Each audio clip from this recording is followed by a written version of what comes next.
அன்பு உறவுகளுக்கு வணக்கம். இன்னைக்கு நம்ம காணொளியில கத்தோலிக்க திரு அவை மூட நம்பிக்கையா அப்படின்ற தலைப்பை தான் நம்ம பார்க்க போறோம். அதற்கு முன்பதாக மூட நம்பிக்கை அப்படின்னா என்னன்னு பார்ப்போம். முதல் முறையாக நமது காணொளியை பார்க்க வரீங்க அப்படின்னா சப்ஸ்கிரைப் பண்ணுங்க. மேலும் உங்களது கருத்துக்களை கமெண்ட்ஸ்ல தெரிவிங்க. இந்த பயனுள்ள காணொளியை பிறரோடு பகிர்ந்து கொள்ளுங்கள். இந்த மூட நம்பிக்கை அப்படின்றது பகுத்தறிவின் அடிப்படையில இல்லாம ஒரு பொருளை வைக்கிறதன் வழியாகவோ, இல்ல ஒரு செயலை செய்வதன் வழியாகவோ, அது எனக்கு ஒரு நல்ல விஷயத்த குடுக்கும். அப்படின்னு சொல்றது தான் இந்த மூட நம்பிக்கையா இருக்குது. அப்போ இதை போன்ற மூட நம்பிக்கைகளை கத்தோலிக்க திரு அவை ஆதரிக்குதா அப்படின்னு கேட்டா, கண்டிப்பா கிடையாது. ஏன்னா நம்மளுடைய முதல் கட்டளையிலே நம்ம பார்க்கலாம். ஒரே கடவுள் நமக்கு, வேறு கடவுள் இல்லை அப்படின்றத பார்க்கலாம். அதேபோல இந்த ஒரே கடவுள் அப்படின்னு சொல்றது எது அப்படின்னா, நம்ம எந்த ஒரு பொய் தெய்வங்களையோ, இல்ல மூட நம்பிக்கைகளையோ கத்தோலிக்க திரு அவை பின்பற்றல அப்படின்றத நம்ம உறுதியா தெரிஞ்சுக்கணும்.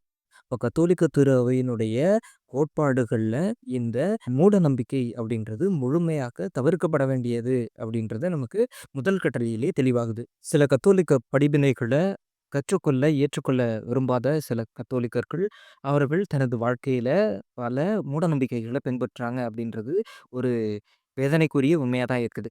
எடுத்துக்காட்டாக ஒரு வீடு கட்டுறாங்க அப்படின்னா, சூசையப்பரனுடைய சிறுவத்த எடுத்து தலைகீழா வச்சு புதைக்கிறது ஒரு மூடநம்பிக்கையா இருக்குது.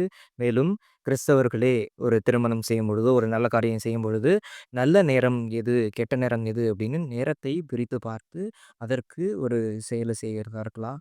இல்ல அந்தோனியாருக்கு வேண்டிக்கிட்டு நான் ஒரு கயிறு கட்டுறேன் கையில, இல்ல மாதாவுக்கு வேண்டிக்கிட்டு கையில கயிறு கட்டுறேன்.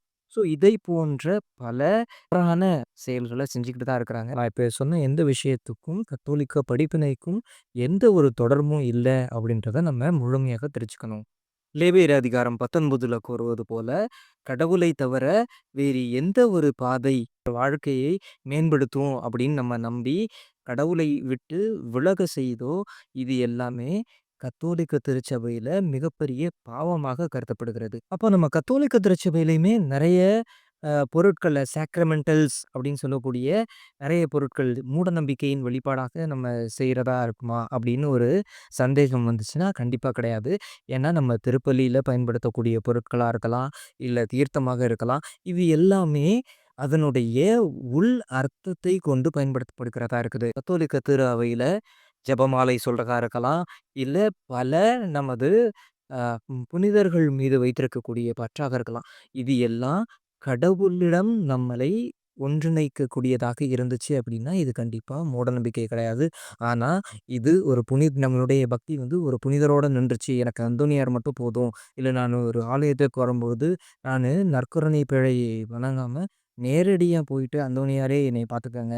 இல்ல சவேரியாரே என்னைய பார்த்துக்கங்க" அப்படின்னு சொல்லிட்டு, நம்மளுடைய பக்தி ஒரு புனிதமோட நின்றுச்சு அப்படின்னா, அதுவும் மூடநம்பிக்கை. யோவான் அதிகாரம் 14 6வது வசனத்துல சொல்வது போல, "நானே வழி, நானே உண்மை, நானே உயிருமாக இருக்கிறேன். என்னை தவிர யாரும் கடவுள்ட்ட போக முடியாது."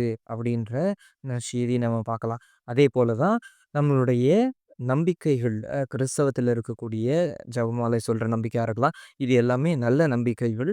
எப்பொழுது அப்படின்னா, இந்த நம்பிக்கைகள் நம்ம வைத்திருக்கக்கூடிய அனைத்து நம்பிக்கையும் நம்மை இறைவனோடு ஒன்றிக்கக்கூடிய ஒரு பாதையாக இருந்துச்சு அப்படின்னா, அதெல்லாம் நம்பிக்கையா இருக்குது. அது எப்போ அது அங்கங்க பாதியா நிக்கிதோ, வேளாங்கண்ணிக்கு நடந்து போறோம். அது வந்து மாதாவ நான் பார்க்க போறேன் அப்படின்றது மட்டும் கிடையாது. அந்த பயணம் நம்ம இறைவனோடு ஒன்றித்து இருக்கக்கூடிய ஒரு பயணமாக இருக்குது அப்படின்னா, கண்டிப்பா அது ஒரு நல்ல பயணமாக இருக்கும். நல்ல ஒரு நம்பிக்கையாக இருக்கும். அது வந்து இறைவனோடு நம்மை இணைக்காத ஒரு விஷயமா இருக்குது அப்படின்னா, கண்டிப்பா அதுவும் ஒரு மூட நம்பிக்கையாக தான் இருக்குது அப்படின்றத நம்ம தெரிஞ்சுக்கணும். அப்போ நான் ஒரு நல்ல கத்தோலிக்கனா இருக்கணும் அப்படின்னா, எதெல்லாம் பின்பற்றினா, எதெல்லாம் செஞ்சா நான் நல்ல ஒரு கத்தோலிக்கனா இருக்கலாம் அப்படின்னா, திருமுழுக்கு பெற்றிருந்தா நல்ல கத்தோலிக்கனா அப்படின்னா, கண்டிப்பா இல்ல. அருட்சாதனங்களை நான் பெற்றிருந்தேன்னா, நான் கத்தோலிக்கனா அப்படின்னா, இல்ல. அடுத்தது நானு தினம்தோறும் விவிலியம் வாசிக்கிறேன் அப்படின்னா, நான் கத்தோலிக்கனா? இல்ல. நானு தினம்தோறும் திருப்பலிக்கு வரேன் அப்படின்னா, நான் கத்தோலிக்கனா? இல்ல. இவைகள் மட்டும் நம்மளை கத்தோலிக்கனாக மாற்றுவது கிடையாது. மாறாக ஒரு கத்தோலிக்க கிறிஸ்தவனாக இருப்பதற்கு இவை அனைத்தும் தேவை. ஆனா இது மட்டும் இருந்தா கத்தோலிக்கர்களாக இருக்க முடியாது. மாறாக இந்த அனைத்தும் நம்மோடு இணைந்து நம்மை கிறிஸ்துவோடு இணைக்கக்கூடிய பாலங்களாக இவை அனைத்தும் இருக்குது அப்படின்னா, இப்போதான் நம்ம முழுமையான ஒரு கத்தோலிக்க கிறிஸ்தவர்களாக இருக்க முடியும் அப்படின்றதையும் நம்ம முழுமையா தெரிஞ்சுக்கணும். நம்மளுடைய விசுவாசம் எப்பொழுதும் கடவுளை நோக்கி செல்லக்கூடிய ஒரு விசுவாசமாக இருக்க வேண்டுமோ தவிர, நம்மளுடைய சிறு சிறு சிறு பக்தி முயற்சிகளோட நிக்கக்கூடிய ஒரு விசுவாசமாக இருக்கக்கூடாது.